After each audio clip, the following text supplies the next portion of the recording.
Good afternoon, everyone. My name is Charlene Gonzalez. I'm the Assistant Director at LACPECHVC Network, and on behalf of the Los Angeles County Perinatal and Early Childhood Home Visitation Consortium, I welcome you all to our first webinar on behalf of the Data Workgroup, Moving the Needle on Capacity and Efficacy of Home Visiting, Part 1, The Birth Story of a Collaborative Movement. I'd just like to acknowledge the Data Workgroup members in the room with me right now. My colleague, Dorian Traub from USC, Associate Professor and Director of Parents and Teachers at USC Telehealth, along with all the Data Workgroup members with me today. Hopefully everyone is able to hear me over the phone, along with seeing the webinar presentation on the screen at this time. We're going to get started. Just a couple of notes again, please. If you are perhaps in a place that it's not completely quiet or you're working on something else, I kindly ask you to put yourself on mute so we don't hear any of the distracting noises. This webinar will be recorded and shared as well for reference along with the PowerPoint. Regarding questions, you're more than welcome to type your questions into the chat box, which we'll be monitoring as the presentation is going through. And then at the end of the presentation, we'll also open it up for question answers as well. So with that, we'll officially get started with our webinar. Thank you again for joining us and for joining us on time. We've got a wide array of folks joining us on our call today. So for the sake of making sure that we're all on the same page, I'm going to define what the consortium defines as home visiting. So home visiting is a multidisciplinary family-centered support strategy with services delivered by trained professionals in the home that is offered on a voluntary basis to a pregnant woman and or families with children to the age of 5. It provides a comprehensive array of holistic, strengths-based services that promote parent and child physical and mental health, bonding and attachment, confidence and self-sufficiency, and optimizes infant-child development by building positive, empathetic, and supportive relationships with families and reinforcing nurturing relationships between parents and children. The purpose of home visiting is it's designed to empower parents and to achieve specific outcomes, which may include healthy pregnancy, birth, and infancy, and optimal infant and child development, school readiness, and the prevention of adverse childhood experiences. So with that, I'm going to go into our webinar objectives first.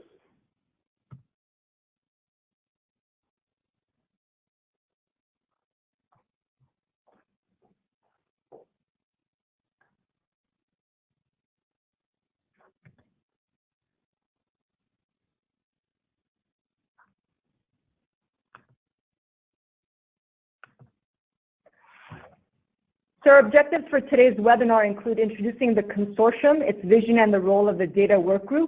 We're going to review the process of how the collaboration chose what we would measure in our Data Workgroup. We're going to review the description of what and how elements are measured, share lessons learned and ongoing successes and challenges, and of course, we'll give you a sneak peek and review some data outcomes as well. So you may be wondering, what is the Los Angeles County Perinatal and Early Childhood Home Visitation Consortium, which for short, from now on, I will be calling just the consortium because that is a complete mouthful. Every year, nearly about 123,000 babies are born in LA County. Many of these children are born into low-income or single-parent homes to families and parents who face multiple challenges trying to meet their basic needs for shelter or safety, let alone to provide nurturing parent-infant interactions. These children and all children deserve to have optimal health at birth and a positive, nurturing home environment with caregivers who make healthy lifestyle choices.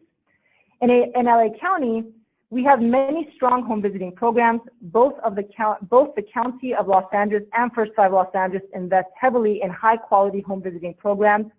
Additionally, private philanthropy funds may make other home visiting opportunities available as well. But our system often is fragmented, and the funding is not necessarily sustainable, and the programs are not working together as they should. Historically, there has been little coordination or communication between agencies seeking to expand individual programs or bring additional home visitation services to underserved communities.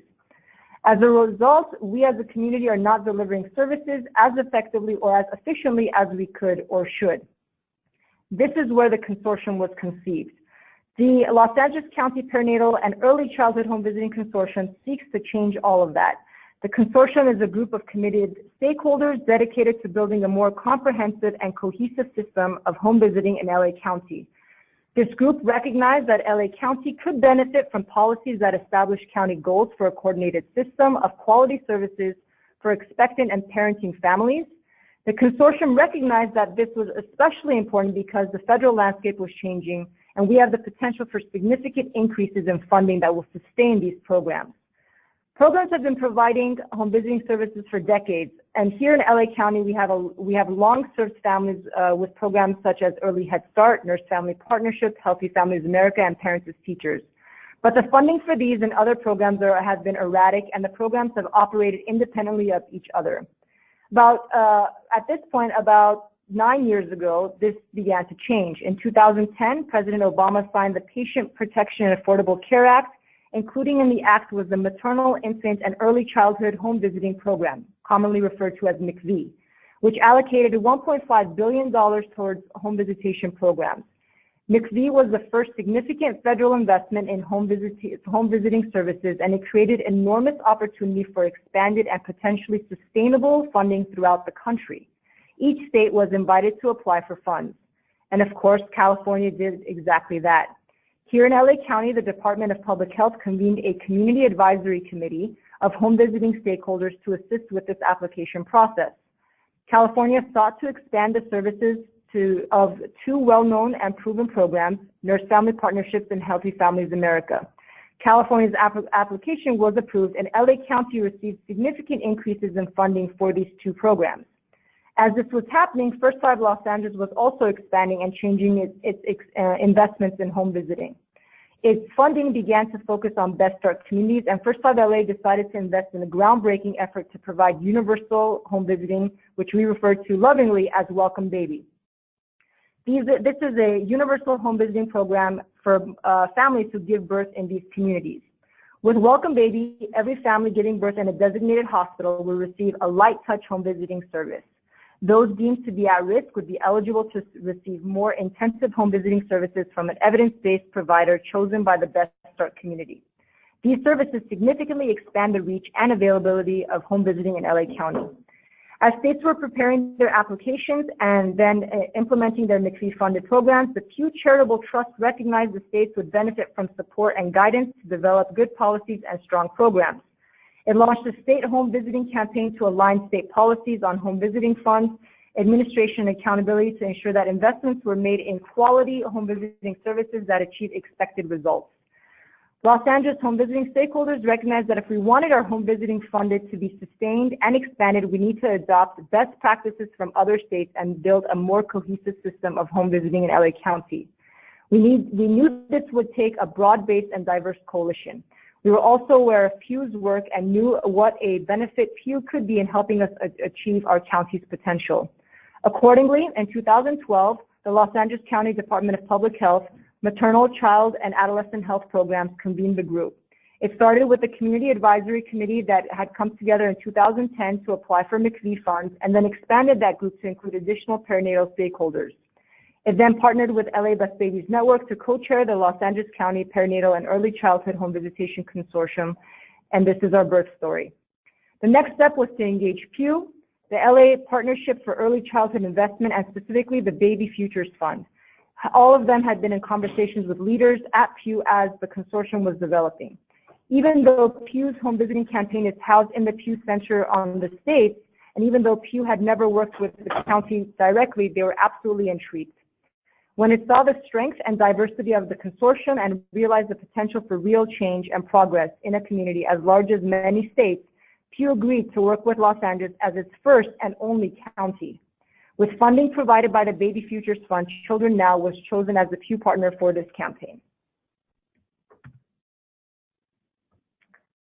With the birth of the consortium, we needed to solidify our mission, vision, and tagline. The mission of the consortium is to coordinate, measure, and advocate for high-quality home-based support to strengthen all expectant and parenting families so that children of LA County are healthy, safe, and ready to learn. The vision, our children healthy, safe, and thriving, our families supported, connected, resilient, and self-sufficient, our communities strengthened for generations to come, and our tagline, home-based support, begin early and impact a lifetime. The consortium network structure is actually quite complex, but however, this is a high-level overview of the different roles within the consortium. On the left-hand side, you see the general membership. Things that include function means living out the charter and strategic plan, self-governance of the consortium, helping in the decision-making process, and meeting quarterly for updates and sharing information and knowledge. We then, of course, have the consortium coordinator and the facilitators, and this is the staff to the consortium, the work groups, the coordinators for the committee. We have the work groups themselves, which I'll talk about in just a moment. There's 4 of them, but they are representatives of the member agencies at various levels with interest, capacity, and expertise to make the objectives happen. And of course, the consortium coordinating committee, which includes the co-leads of each one of these work groups. The function of these co-leads is to coordinate and communicate across work groups, manage interdependencies, prep quarterly agendas for memberships, and ensure that our strategic plan or an action plan is moving forward on a yearly basis. Like I mentioned a little bit earlier, there's 4 work groups along with our full consortium membership. The 4 work groups include referrals, best practices, data, and advocacy. The referrals work group is focusing on building a working referral pathway among programs. The best practices work group promotes well-trained and supported home visitors. The data work group, which is the members in this room today, collect data to understand, support, and demonstrate collective impacts. The advocacy work group elevate, promote, and advocate for quality home visiting, increased funding, and partnerships. And of course, like mentioned before, the full consortium membership itself is self-governed effectively and impactfully. These 4 work groups were created based off of the 7 recommendations that came from the strategic planning process. The 4 work groups were designed to achieve these recommendations, and each work group then has its own goal and set of objectives to complete each and every year. Now, diving in specifically more regarding the data work group, why do we want to measure across models? Well, the idea is that we want to ensure that we have a set of programs that are collectively meeting our community's needs. We want to identify opportunities to strengthen our impact, inform the best use of TA training and new investments. We want to identify opportunities to learn across models. And the big question is, what is the total impact of our work on the people and the community we serve together? Now, I want to really stress, the purpose of the data work group collecting data across the models is not to find that A+ model. We're very much aware that each and every model has its own goals, its own outcomes, and its own deliverables. But the idea, again, is collectively, what impact are we having on our community through what is currently available through home visiting programs? Specifically, again, for our work group, our objectives, one of our main objectives was to pilot, finalize, and fully launch headline indicator data collection by year-end 2018, which is what we'll be focusing on today. And the reason is we were using those headline indicators to analyze the impact of home visiting services across LA County and identify strengths and opportunities for county-wide quality improvement. So today's presentation is really going to focus on what our pilot process was like, and towards the end of the presentation, we'll also show some 2016-2017 data that we collected through this process as well. And of course, why are we doing this across models? Well, it was a big push from the Board of Supervisors. Actually, it wasn't just a big push, it seems like it was a big mandatory push. So the goal of the work group was to collect, share, and analyze a standardized and consistent set of outcome data, leveraging the consortium's LA County Common Indicators pilot project. Again, really want to stress, we're not looking for that absolute best model. Different programs have different outcomes, and families all have different needs. And each one of the programs is doing the best to serve these families. So it wasn't about comparing numbers, but again, what is the collective impact of home visiting on our community? So one of the big tasks that we first had was to get a sense of what are the needs and capacity of home visiting in LA County. What you have in front of you is our most recent data infographic that focuses on the left-hand side that shows you the needs of the families in LA County. And then on the right-hand side, it shows you the number of home visiting slots that are available. And what you can see is that across the county, we still have 96% of families that need services that are unable to access these services because of the lack of home visiting slots. On the right-hand side, again, you'll see the number of home visiting slots based off of the program and their funding site. We were able to collect this information on a yearly basis, the number of families that are funded to be served in each one of these programs. So programs that include Welcome Baby, Parents as Teachers, Healthy Families America, Nurse Family Partnership, Healthy Start, Family Preservation Program, Partnerships for Families, Early Head Start, and Mama's Visits. And then on the left-hand side is the needs of these families. So for example, if a woman is pregnant, if mom was incarcerated during pregnancy, if she had no prenatal care, first access prenatal care in the 3rd trimester, homelessness, using drugs, physically abused while pregnant, depressed while pregnant, teen moms, and then if mom herself had previously been in foster care or was the first-time mom.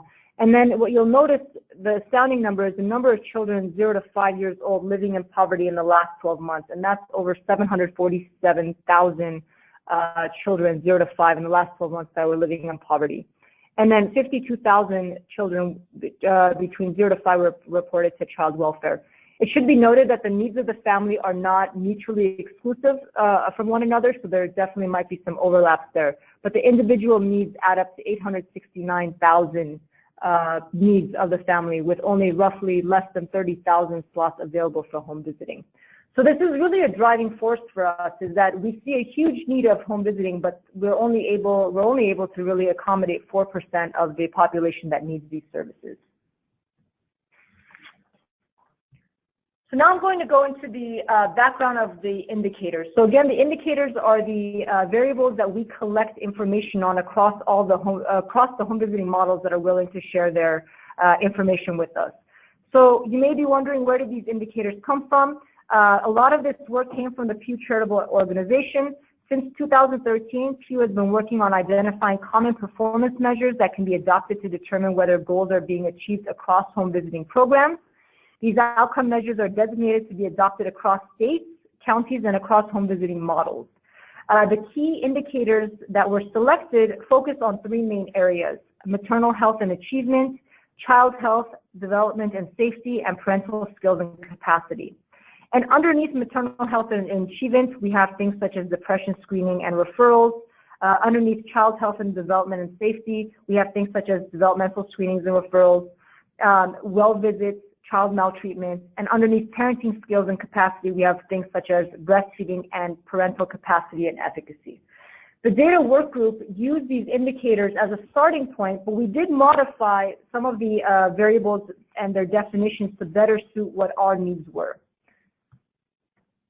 So specifically, aside from the Pew work that was done, we also pulled information from McV and their own data requirements. We pulled HEDIS measures to reflect advocacy funding audience for health plans and hospitals. And we also looked at funder requirements.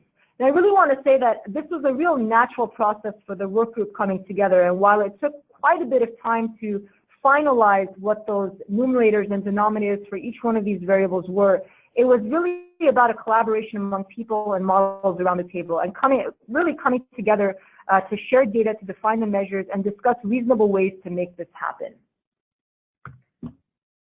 So we did have a couple of criteria for the selection of indicators. We really wanted to make sure that the indicators were universally applicable across the models and programs, that they were achievable by the program rather than aspirational or heavily dependent on the performance of others. We wanted to make sure that these indicators would resonate with policymakers and engage the public, that they would reflect an important policy goal worthy of public investment, and capitalize on existing data collection methods, thereby reducing the burden on local programs as well. Like I mentioned earlier, we used what Pew had recommended as a start and slightly modified them based off of our own program models and the demographic of LA County. So on this slide, you have just a summary of what our outcome indicators are. And just in a moment, I will go into further detail about the definitions in terms of numerator and denominator. But we collect information on a yearly basis on things such as breastfeeding, specifically initiation, any or exclusive and exclusive, 3 months, any and exclusive, 6 months, any and exclusive, and 12 months, any breastfeeding. We collect information on depression screening, so within 3 months of delivery for clients who are prenatally enrolled into a home visiting program or if they were enrolled postpartum. And then of those, how many of those that got a depression screening had a positive screen. We also look at infant mortality, number of children that die before their first birthday. WellChild Visit, the index child, the program child complete their last recommended visit. We look at maternal postpartum care. So did the parent receive a postpartum visit 21 to 56 days after delivery? We look at the primary caregiver or mother's insurance, emergency room visits, child maltreatment, so if there was removal from the home and placed in out-of-home care, even including kinship care. Child development, so did the child receive an objective developmental screening? What was the result of that screening? And if there was something to be concerned about, were they referred to a regional, and did they receive an assessment at regional as well? And then prenatal care, what percentage of our moms delivering in LA County received at least 80% of the recommended number of prenatal visits? And birth control use, so family planning and spacing. What kind of family planning method was used at the last home visit? So those are our outcome indicators. We also have a set of descriptive variables that include child, primary caregiver, and program characteristics that we collect on. Regarding child characteristics, we look at low birth weight, preterm birth, and child currently in foster care. Regarding the primary caregiver characteristics, we look at age of birth, number of prior births, race, ethnicity, education, primary language, marital status, zip code, household income, enrollment in WIC, CalWorks, child's insurance, other children in the home. We also look at some social characteristics such as history of incarceration, domestic violence, homelessness or housing instability, and substance abuse. And then we also look at program service characteristics, so things such as the number of home visits that were done in a year or for the family. What are the reasons for closing out a case or terminating a case? The annual number of families and clients being served, and we compare that to the annual funded number of clients that were supposed to be served. Number of referrals that are made within the home visiting program, program supervisor to home visitor ratio, average caseload, sources of referrals into the program, and the annual number that are enrolled in services. A lot of work was done around definitions for each one of these to ensure that there was comparability across the system and offer, we sat down and we defined each numerator and denominator as a group. And again, that group really included stakeholders and experts from the program models. Like I said, we wanted to make sure that this was as easy as a process. So as I guess a reference, you can say, the next 3 slides show you what exactly our indicator, numerator, and denominator definitions look like along with the source. This is the type of document we would send someone, for example, that was planning on sharing their data with us. So for example, we know that I'll pick on one of our veteran sites, but Healthy Start with Shields for Families, for example, their data manager would receive a similar document. They would be able to look at what exactly the definition was for each one of these. And then they would, we ask for aggregate data, de-identified. We're not looking for any client information. We're literally looking for numerator and denominators, and then we create a percentage out of it. Prior to site sharing data with us, we do also ask that each site shares or signs a data user agreement with us that allows the consortium to view the data and then also to share and present on the data. So any newcomer would be required to sign that document, and then we do have our veteran sites also signing that every few years to keep up with it as we collect new information. So again, like I said, you have all the measures, you have all the variables on the left-hand side, you have the numerator and the denominator. So just for example, breastfeeding initiation, any, the first one right there. The numerator is number of clients that breastfed any up to 2 weeks after birth, and then the denominator is the number of women enrolled in the program within 2 weeks of birth and in the program for at least 2 weeks. You'll also notice that we're very specific in the timeline. As you know, across programs, timelines can be a challenge. Sometimes we're not collecting data at the same exact time. So a lot of these variables needed some shifting to ensure that we were collecting information at the same time and representing it in an equitable manner. The next slide also gives you a sense of some of our other variables. So WellChild Visit, so the number of children enrolled in home visiting services who completed their last recommended WellChild Visit based off of Pediatric Association recommendations. And then the denominator being the number of children enrolled in home visiting services, and we get a percentage out of this. ER and emergency room visits, again, number of children enrolled in home visiting services who had any emergency room visit in the prior 6 months. And the denominator, number of children enrolled in home visiting services for at least 6 months. And while we take this data, I'm going to skip a little bit forward. And again, these are going to be shared with you if you want more details. But in a few slides, I'd like to show you what some of this data looks like. But before that, just to give you a sense, the initial pilot collected information, or data, I should say, for fiscal year 15-16. And the goal was to see how hard or easy it was for sites to collect the needed data. We wanted to see whether the data collected from different models and the systems could be combined or compared at all. I think when we first did that comparison in 15-16, it took us a little bit longer because we were coming up with different scenarios of, oh, does this count or does this not count? Should I eliminate this person or not in the sample size? So it did take some time, and after the 15-16 pilot, we also did have to go back and redefine some of our numerators and denominators to make them more specific. We also wanted to see if there was any interesting stories that was coming from the indicators by different client characteristics. We wanted to see if the individual indicators still seem interesting and useful once presented. So do these indicators measure what they intended to measure? And just, again, getting a sense of the collective impact. What impact are we having across these models on the roughly 30,000 clients that are being seen in our county? So here's the exciting stuff, the data. We chose a couple of data pieces to share with you today. The first one that I'll share is breastfeeding initiation any. So at the top, again, you'll see the numerator and the denominator description. So number of women who breastfed any amount up to 2 weeks after birth is the numerator.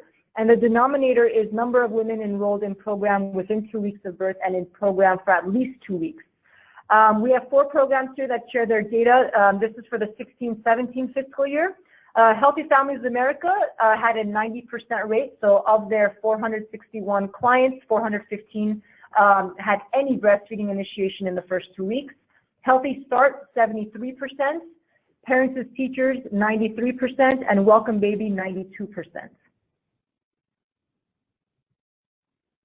And then regarding exclusive initiation, number of women who breastfed exclusively for up to 2 weeks after birth was the numerator, and the denominator was the number of women enrolled in the program within 2 weeks of birth and in program for at least 2 weeks.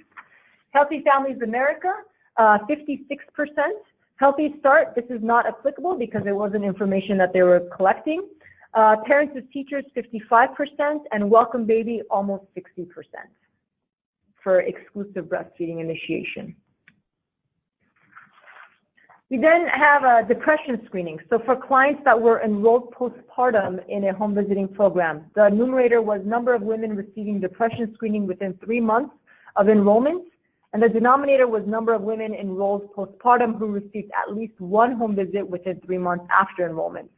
So for Healthy Families America, 99.6% of clients received a depression screening within 3 months.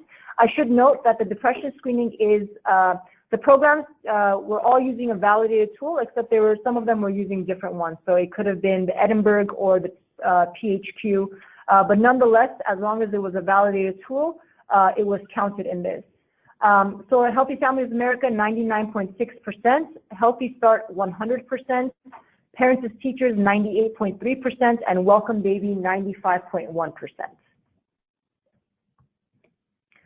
The next one is WellChild Visit. So the number of children enrolled in home visiting services who completed their last recommended WellChild Visit based off of the Pediatric Association schedule.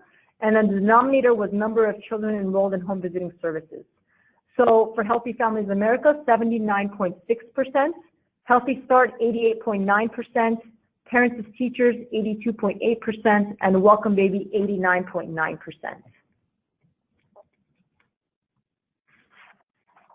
And child maltreatment, with the numerator being the number of index children enrolled in home visiting services who were removed from the home and placed in out-of-home care after enrollment dates. And the denominator was number of children enrolled in home visiting services for at least 6 months.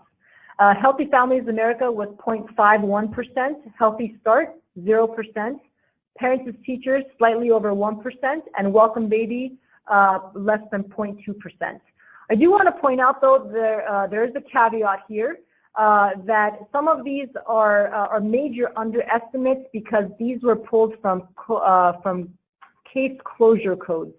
And many times we know that in home visiting we lose touch with clients, and it may be for other reasons. However, we do use loss to follow up when we close them out just because we haven't heard from them. So I should point out that the caveat here is that these are the confirmed cases.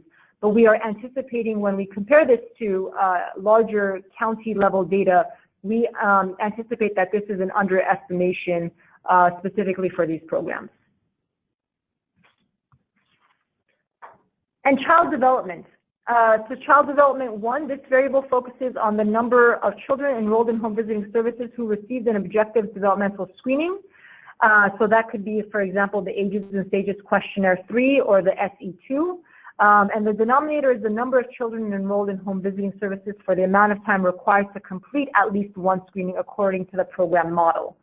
So Healthy Families America, 96.7%, Healthy Start, 100%, Parents as Teachers, 92.88%, and Welcome Baby, 95%. The one note here I also want to make that sometimes, or actually not sometimes, per protocol, a developmental screening was not administered in its standardized format if there was already a diagnosis with the child and they were working with regional. So that might be some of the slight deviation in some of these percentages. So presented the data, but there's definitely some considerations, challenges, and caveats to review together. I want to point out that this data is self-reported. So people in the program collected this information, they reviewed it, they entered it into the system, they collect information from the clients, and it was provided to us from the agencies themselves. The Consortium Data Workgroup does not have a way to clean up this data because we just received that very aggregate data like I showed you a little bit earlier. So there is no standardized check for data quality on behalf of the Data Workgroup for the Consortium.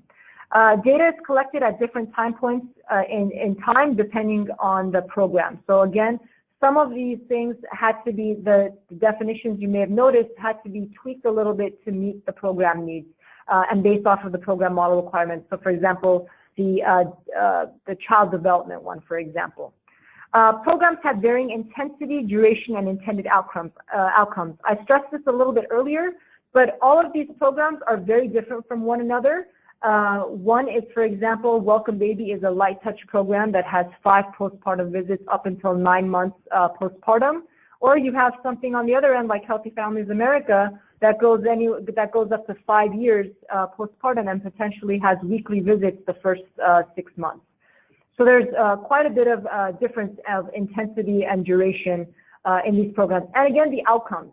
Like I stressed before, we don't collect information or data outcomes from the programs because we're trying to find the A+ model.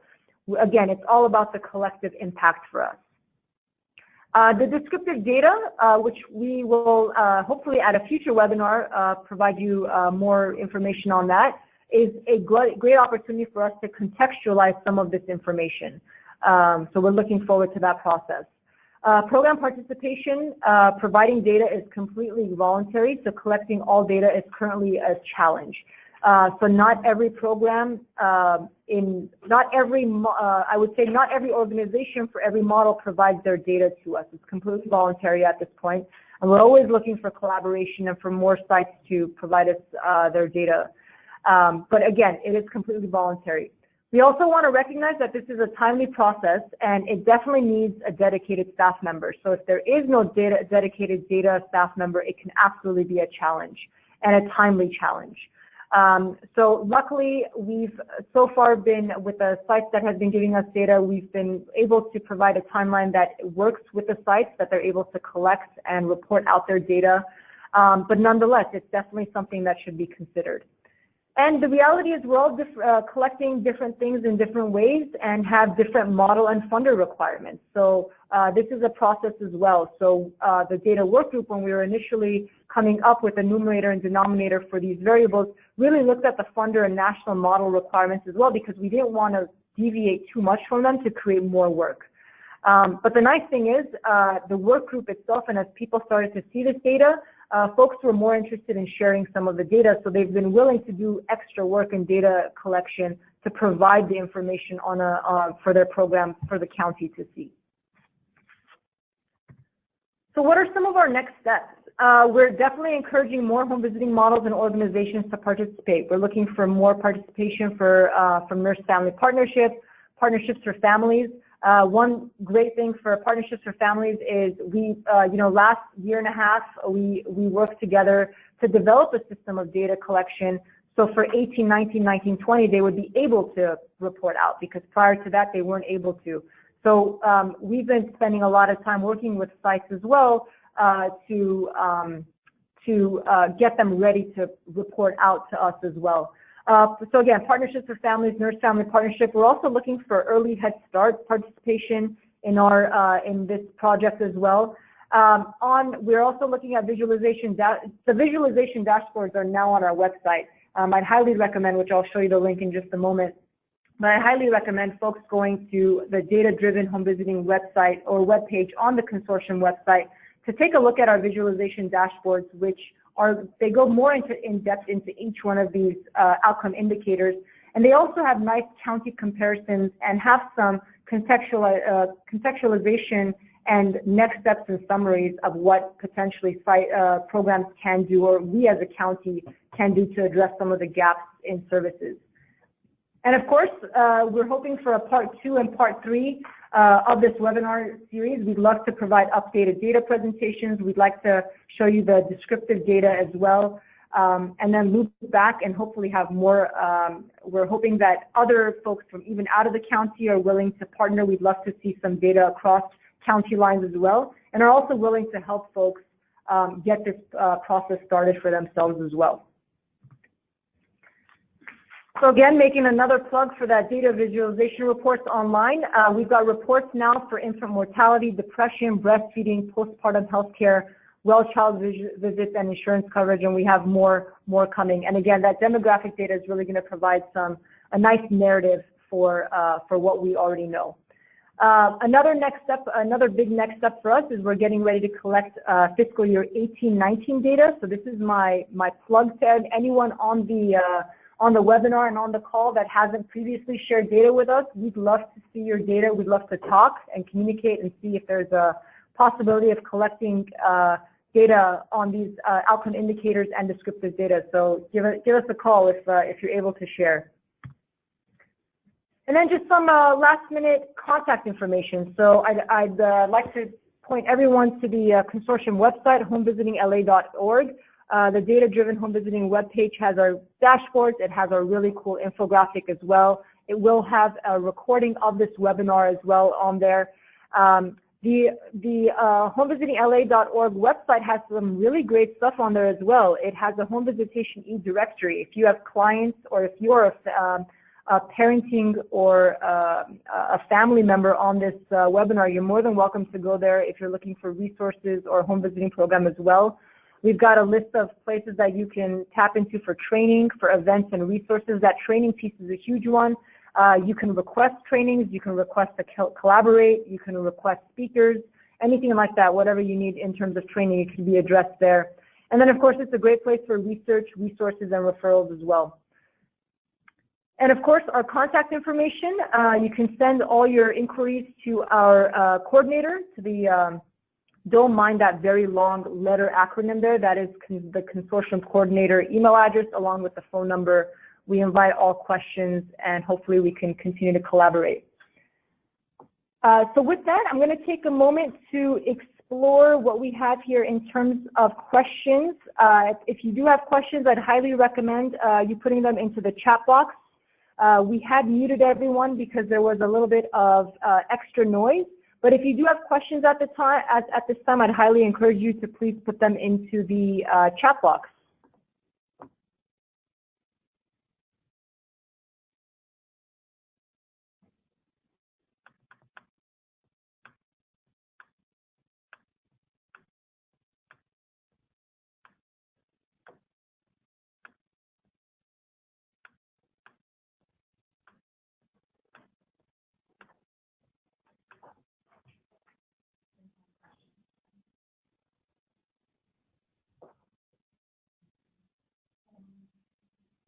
Great. So we have a question from Tony. What is the deadline for programs to submit more recent data? Tony, what I'd encourage you to do is go ahead and email the coordinator email address just so we can get in touch with you. Hopefully we can have a phone conversation.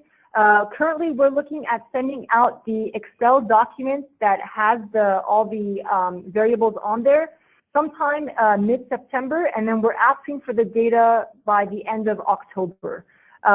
We're, of course, also aware that there's a lot of other competing interests, or you've got your other requirements as well. So if there's questions about the timeline or how to pull that data, that's no problem. We can work through the process together to work it out. But we would absolutely encourage you to turn in data.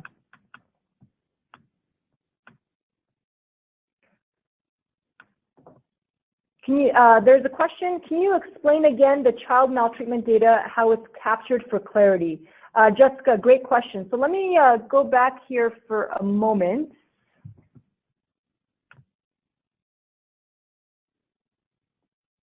Let's go back to the child maltreatment slide there so we can.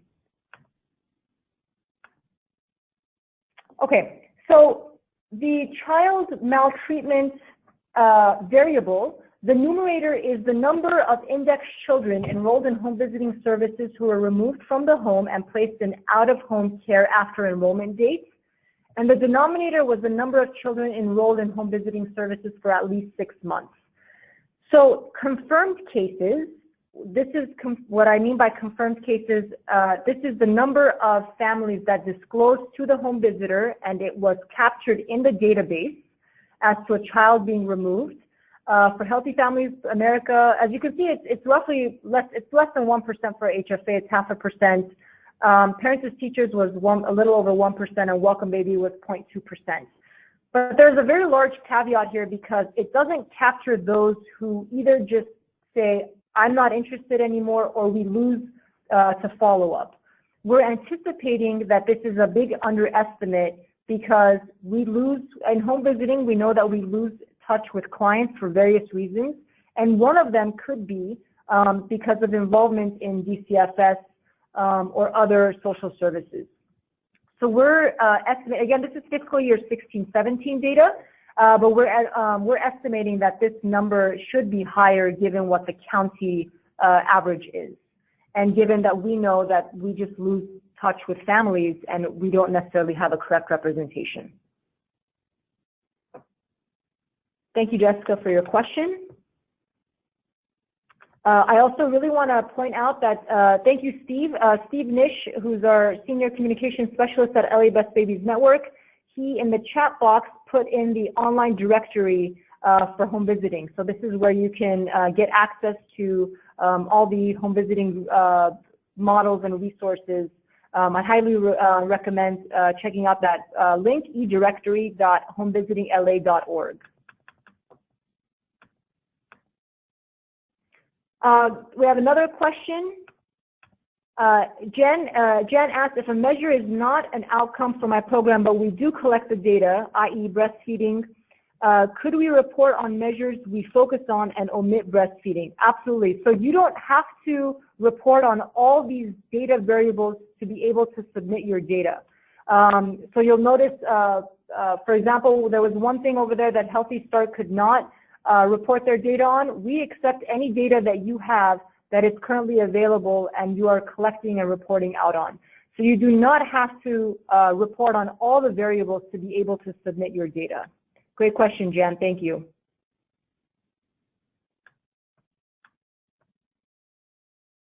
I had a question from Ellen Cervantes from CCRC. On the website, where are the dashboards? Ellen, great question. If you go into the homevisitingla.org website, on the top bar, there's a bar that has a bunch of categories there. One of them is called Data-Driven Home Visiting. If you click on Data-Driven Home Visiting, that is the Data Workgroup webpage. On there, you can capture, you can download our infographic. You can also download the various data visualization reports as well.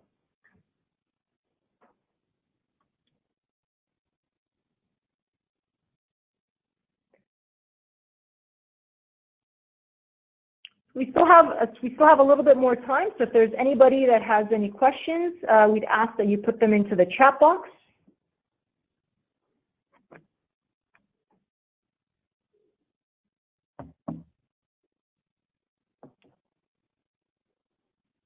We have a question from Jason. When is the next webinar planned? Jason, great question. We don't have a date just yet, but I would probably guess sometime early in 2020. We want to make sure that we do our due diligence with analyzing the descriptive data, and then also be able to contextualize it with the outcome data as well. But we'll absolutely keep everyone up to date as to when part 2 is coming out.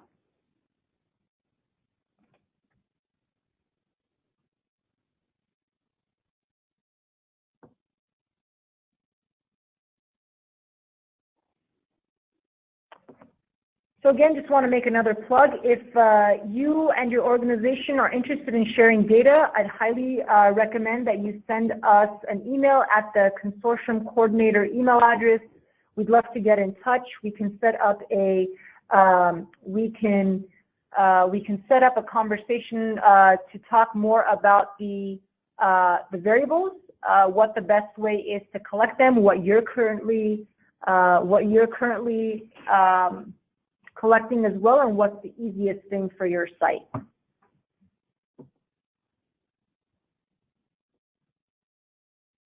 Just for reference, we'll go back to that last slide there for the email address and the phone number.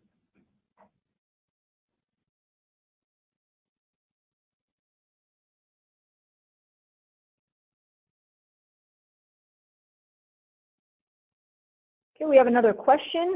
Jessica is asking, would it be possible to also pull data for how many referrals are submitted to regional center based on our ASQ assessments?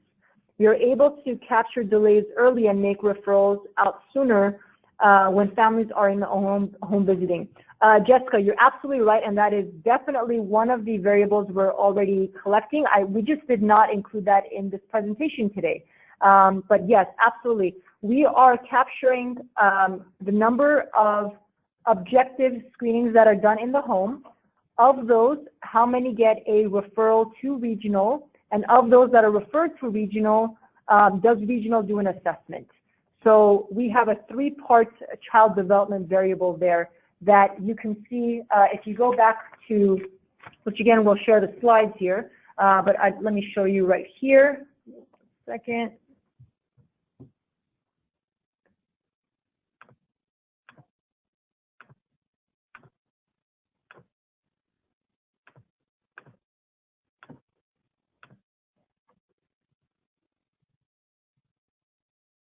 So you'll notice right there, child development 1, 2, and 3. So 1 is in general, how many children are getting screenings. Number 2, of those that got a screening, how many were referred to a regional center. And the 3rd one is of those that were referred to regional center, how many got a assessment from regional center. Great question.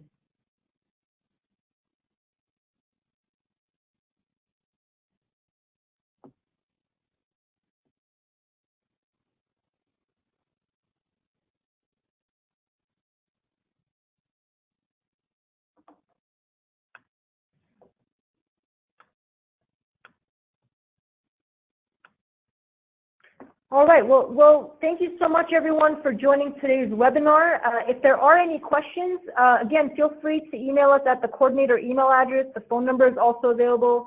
We're looking to collaborate, but we're also looking to share our information as well. We think this is a great opportunity for more conversation and collaboration.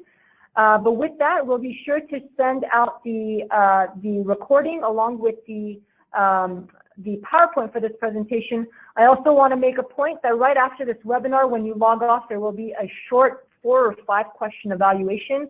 We really appreciate if you can complete that as well, because we're always looking for feedback. With that, thank you so much, everyone. We really appreciate you joining our webinar today, and we hope you have a wonderful rest of the week. Thank you.